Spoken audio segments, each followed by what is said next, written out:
You did it this morning. Maybe you don't remember. Maybe you didn't even notice. But at some point today, you looked at someone else's life and measured yours against it. A colleague got promoted. A friend posted a vacation photo. Someone your age is already doing the thing you've been planning to do for 3 years. And for a moment, just a moment, you felt something shift inside you. Not quite jealousy, not quite sadness, something quieter than that. Something that whispers, "Where do I stand?" You've probably been told that comparing yourself to others is unhealthy, that you should focus on your own journey, that comparison is the thief of joy. And maybe that's true, but here's what no one tells you. The urge to compare yourself to others isn't a weakness. It isn't a character flaw. It isn't something broken inside you that needs to be fixed. It is one of the most sophisticated survival tools your brain has ever developed. And understanding why it exists will change how you relate to it forever. Go back, further than you think you need to. 100,000 years ago, a small group of humans, maybe 30, maybe 50 people, moving across a landscape that is trying to kill them at every turn. In this world, your survival doesn't depend only on what you can do. It depends on where you stand within the group. Who gets first access to food when the hunt is successful? Who gets chosen as a partner? Who gets protection when danger arrives? Who gets listened to when a decision needs to be made? The answers to those questions determine whether you live or die, whether your children live or die.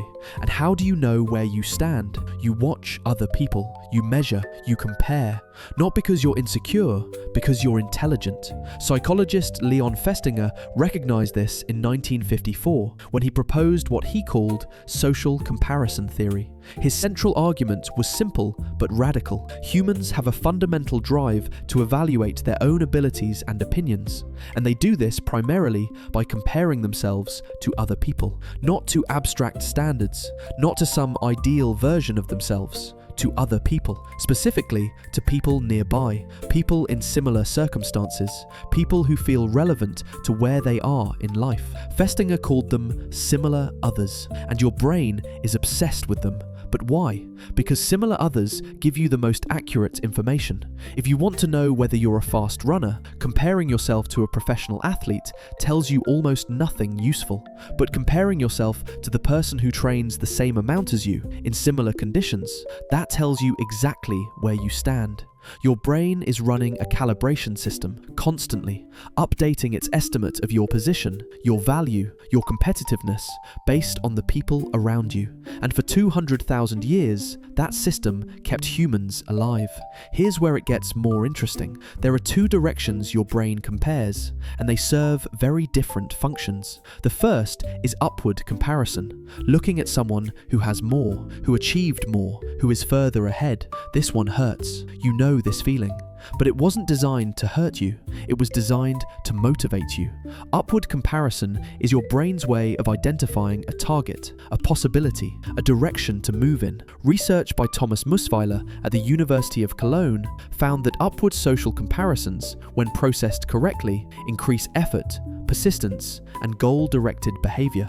They function as a signal that says, that is achievable. Someone like you got there, so can you. The problem comes when your brain gets stuck in upward comparison without the belief that you can close the gap. Then motivation curdles into resentment. Admiration becomes envy. The signal meant to propel you forward starts eating you from the inside. The second direction is downward comparison, looking at someone who has less, who is struggling more, who is further behind. This one feels better, sometimes much better. And that used to be a problem for psychologists to explain. Why would comparing yourself to someone worse off make you feel good?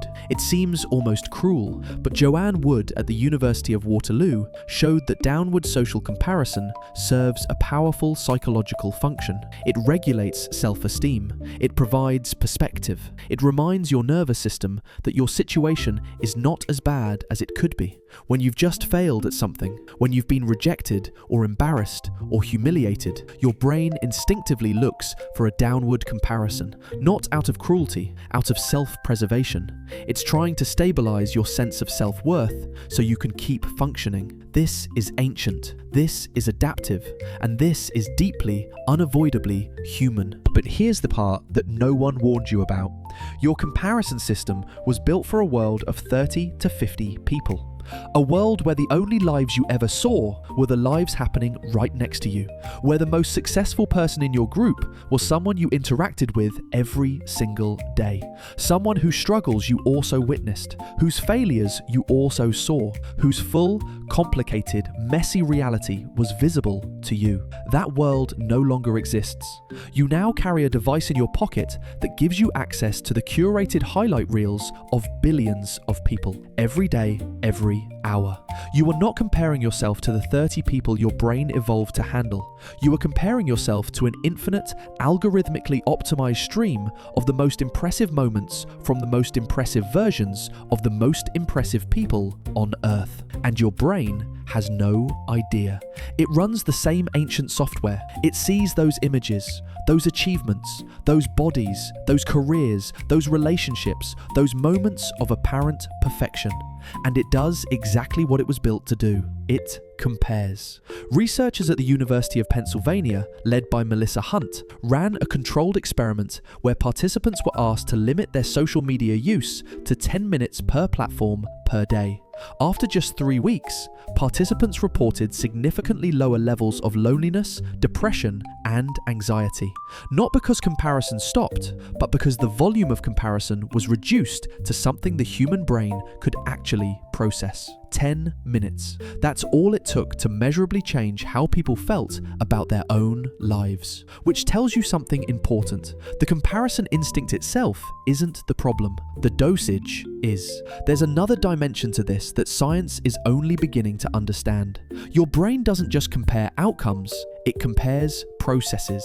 A study from the Max Planck Institute for Human Cognitive and Brain Sciences found that social comparison activates regions of the brain associated with reward, pain, and prediction error. Specifically, when your outcomes are worse than expected relative to a peer, the brain registers it as a form of physical pain, not metaphorical pain, actual pain signals, processed in some of the same neural circuits as physical injury. This is why losing out to someone feels so visceral, so personal, so hard to shake off with logic alone. And it explains something else, why it's so much harder to celebrate a friend's success when you're struggling yourself. It's not that you're a bad friend, it's that your brain is simultaneously registering their win as your loss, as a gap between where they are and where you are. It's an ancient accounting system running in the background, updating your score in relation to theirs, whether you want it to or not. Economist and philosopher Thorstein Veblen described this over a century ago. He called it invidious comparison, the tendency to evaluate oneself not just in absolute terms, but relative to others. And he argued that much of human economic behavior, the things we buy, the homes we live in, the cars we drive, are not primarily about function. They are about signal, about where we stand. We build our entire material lives around a comparison engine that evolved for a group of 50 people on the African savannah. And yet, here you are, still running it. So what do you do with this? First, recognize the comparison for what it is, a data point, not a verdict. When you feel that familiar stab of inadequacy after seeing someone else's success, your brain is not telling you that you are failing. It is running a calibration that was designed for a different world. You are allowed to notice it without obeying it. Second, control the inputs. You cannot turn off the comparison system, but you can choose what it compares against, who you follow, what you look at. The research is clear. The more curated and idealized the comparison targets, the more distorted your self-assessment becomes. Choose your inputs deliberately. Third, redirect the direction. When upward comparison feels like pain, try to locate the specific gap it's pointing to. What exactly do they have that you want? Is that thing actually available to you? If yes, that comparison is useful data. If no, you're comparing against a target that was never relevant to your life. And finally, Remember what comparison was for. It was never meant to make you feel bad. It was meant to make you better, to help you locate yourself within your community, to motivate you to grow, to keep you connected to the standards and expectations of the people around you. The pain of comparison is not evidence that something is wrong with you. It is evidence that you care, that you have goals, that you are paying attention to the world around you. That is not a flaw. That is the engine your species used to get here. You looked at someone this morning and felt something shift inside you. Where do I stand? That question is as old as humanity itself. The answer is always changing. That's the point.